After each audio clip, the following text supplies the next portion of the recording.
Nasi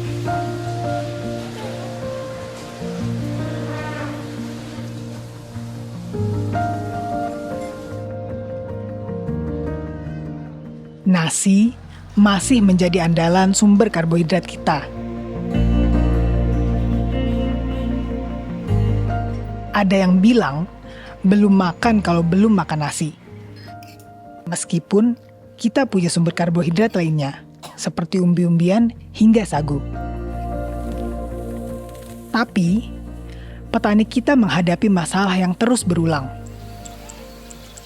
Hama tikus.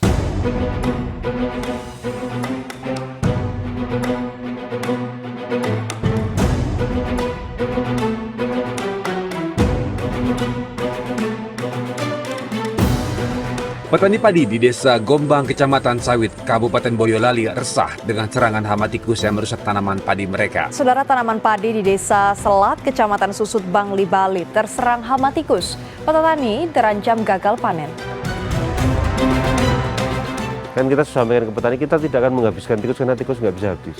Sebanyak apapun yang mereka berikan, racun yang mereka berikan ke tikus, tetap buktinya malah tambah banyak.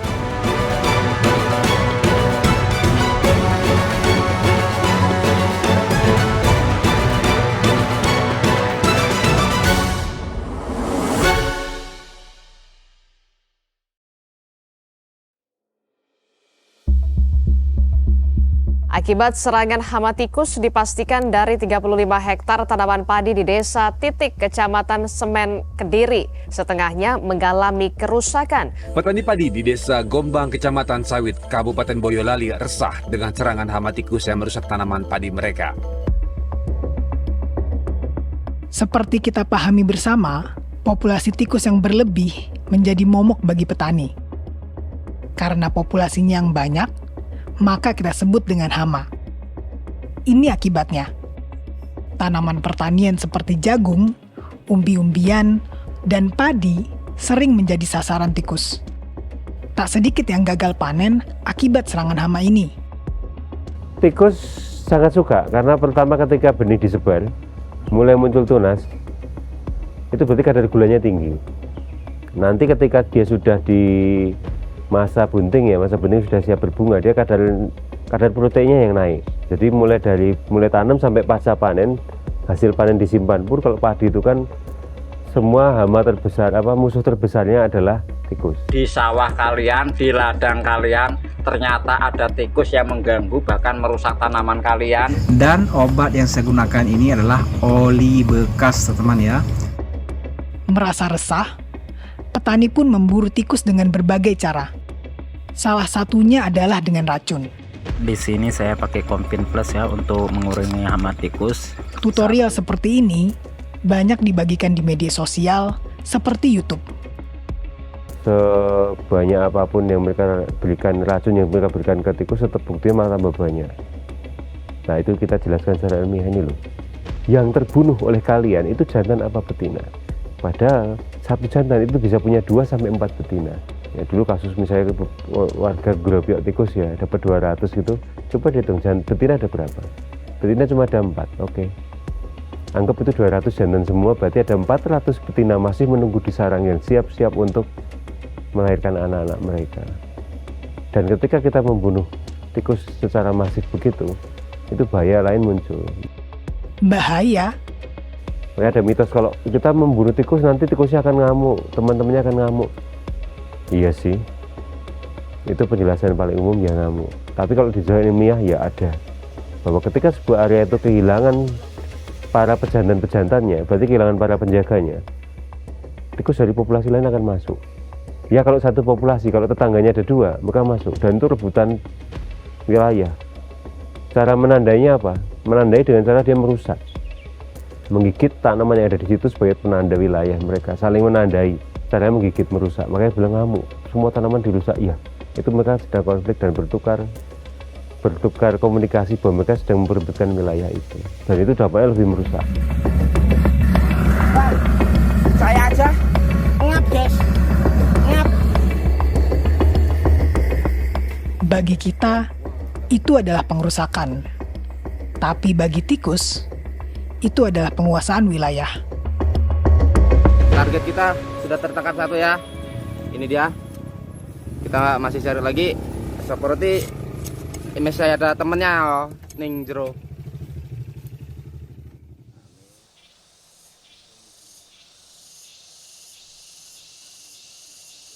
Jadi burung hantu di sini rata-rata yang kita rawat di kandang itu rata-rata burung Dan Lim datang menawarkan pengendalian populasi tikus dengan burung hantu. Kenapa kita milih burung hantu? Karena burung hantu frame yang Tito Alba ya, frame yang dibunuh, yang dimakan itu 95% adalah tikus. 95% adalah tikus dan itu otomatis kita bisa jaga lah apa yang dicari. Korina, betina, dan selalu di sarangnya selalu. Dalam sejarahnya, Lim memiliki ketertarikan dengan burung sejak di bangku kuliah. Pada tahun 2000, ia melakukan pengamatan burung. Akan tetapi, ada keresahan di dalam dirinya. Kan dulu kok kita muluk-muluk yang ngamati burung, tapi apa sumbangsi buat masyarakat? Akhirnya ketemu, oh burung hantu. Ketika burung hantu sudah dipikirkan itu 2005. Hasil risetnya itu 2012, akhir kita sudah bisa ngomong ke petani. Ini loh hasil riset kita, menghindari jangan sampai kita hanya katanya maupun menurut buku, tapi kita tidak bisa membuktikan langsung.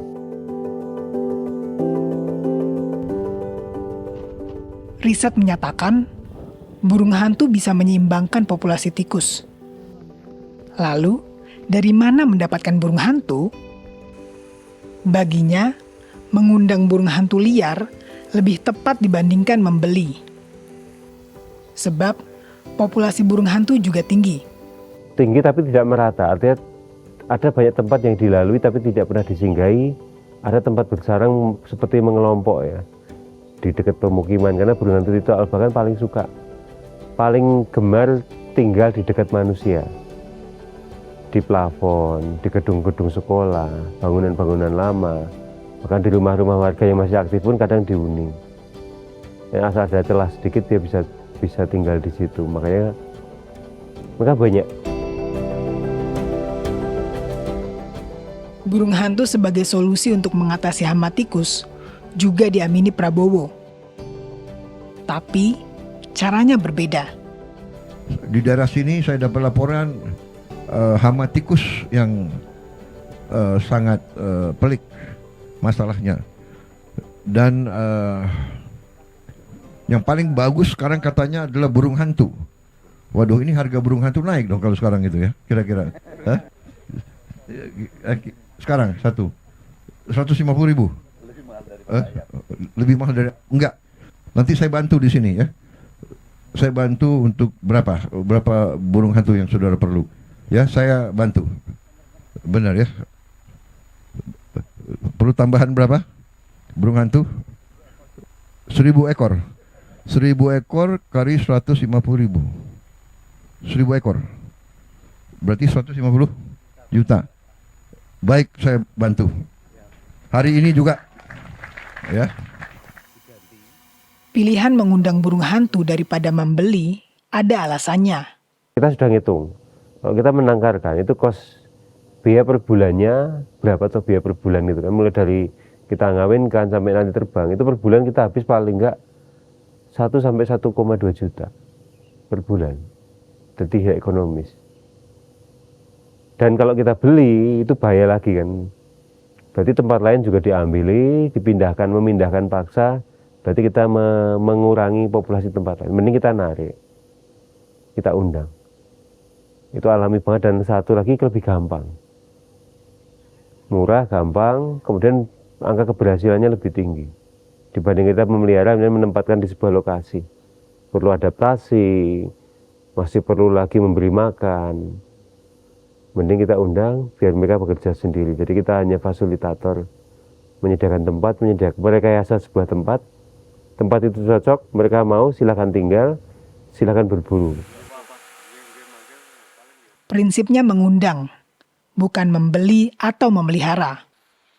Melakukan rekayasa agar burung hantu mau singgah dan tinggal di area ini. Caranya, kandang-kandang berbentuk persegi ditempatkan di tengah-tengah pematang sawah. Minimal, maaf, jadi kalau di kita... Jika Anda tertarik, Ini tips dari Lim untuk membuat kandang atau sarang burung hantu. Jadi desain rumah burung hantu ya, sebenarnya syarat yang paling utama tadi ukuran minimal oke lah. Ukuran minimal banyak tempat beda-beda pasti. Kalau kita ambil sekitar 75 cm, tinggi 50 sampai 55 ya. Kalau atap terserah mau dibikin model kampung atau panggang segala macam boleh. Lalu kemudian ada teras membantu anak-anak mereka ketika mau belajar terbang supaya tidak langsung jatuh. Kemudian pintu kita buat seminimal mungkin. Karena burung hantu Tito Alba dia hanya butuh ukuran paling besar 12 kali 14 itu sudah terlalu besar. 12 kali 14 cm itu sudah terlalu besar. Terus kita selalu tempatkan tidak di tengah tapi di tepi. Karena begitu, ya sekali lagi ada teori sarang burung hantu jangan menghadap ke barat atau ke timur. Itu tidak tepat karena banyak sarang yang kita pasang di sini kita hadapnya ke arah sinar matahari. Yang penting ketika saya masuk, tidak sisi yang sebelahnya tidak ada sisi terangnya. Jadi kita kalau ngecek gampang masukin senter kelihatan. Oh sebelah sana masih relatif gelap. Dari sini sinar masuk, berarti sebelah sana agak gelap. Karena kita bisa prediksi burung hantu nggak akan milih tempat sarang untuk bertelur, kecuali ada titik di mana dia paling gelap. Sejak tahun 2013, Lim mengajak warga sekitar menggunakan burung hantu sebagai pengendali populasi tikus. Bagaimanakah hasilnya? Jadi ketika dulu kita pertama masuk, panen mereka cuma 5% hasil ya. Hasil 5%, terus kemudian kadang paling bagus 10% lah.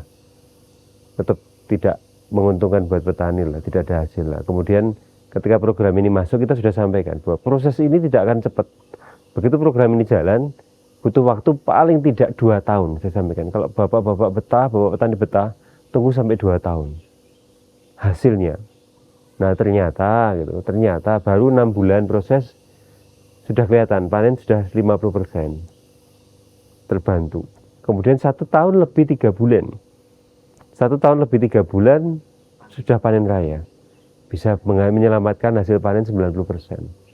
Kerusakan masih 10%. Ya syukurlah ternyata tidak sampai 2 tahun sudah bisa membalik keadaan. Jadi parameternya itu hasil panen sebenarnya. Tingkat kerusakan. Benarkah yang disampaikan Lim? Alhamdulillah enggak, kemarin tidak ada hama maksudnya kayak tikus kayak apa itu enggak ada. Jadi gitu ya udah lumayan. Dibandingkan sewaktu dulu. Waktu dulu sebelum kayak ada Tito Alba. Kalau ada Tito Alba, sebelum ada Tito Alba itu serangan hama tikusnya ngeri Mas. Kita dapat 500 meter itu cuman dulu itu sekitar 50 kilo. Dari teori, sosialisasi, hingga praktik sudah ia lakukan dan buktikan. Warga pun mendapatkan keuntungan. Apa yang bisa kita pelajari lebih jauh dari cerita ini? Jawabannya ada pada menjaga rantai makanan. Sebab bagi Lim, memusnahkan tikus akan memengaruhi rantai makanan. Begitu pula dengan yang lainnya, yang ada pada sebuah rantai makanan. Hilangnya salah satu bagian yang ada di rantai makanan ini akan menyebabkan pertumbuhan populasi bagian lainnya. Pada akhirnya, itulah yang kita sebut sebagai hama.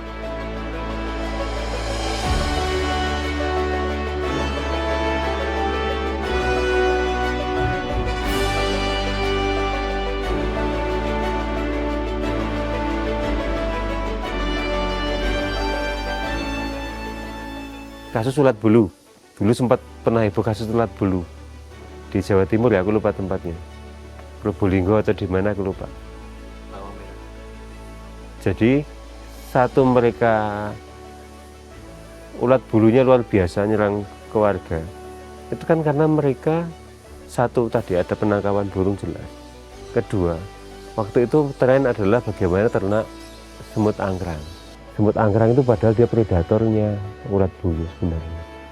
Sepele, tapi setelah itu serangga tiba-tiba meningkat. Ya, karena dia pengen jadi Tuhannya, mengatur itu enak banget gitu kan. Enggak semudah itu. Apa yang dilakukan Lim adalah cambuk untuk kita semua, agar lebih peduli terhadap lingkungan dan sekitar kita. Memahami dan menjaga rantai makanan adalah salah satu caranya. Lingkungan terjaga, alam seimbang, petani untung, kita pun kenyang. Kan kita sampaikan ke petani, kita tidak akan menghabiskan tikus karena tikus nggak bisa habis. Pasti tidak akan habis. Selama masih ada bahan makanan, itu kita sampaikan bahwa sebenarnya nggak akan habis. Kecuali bapak-bapak berhenti bertanam, tidak nanam apapun, pasti tikus itu habis.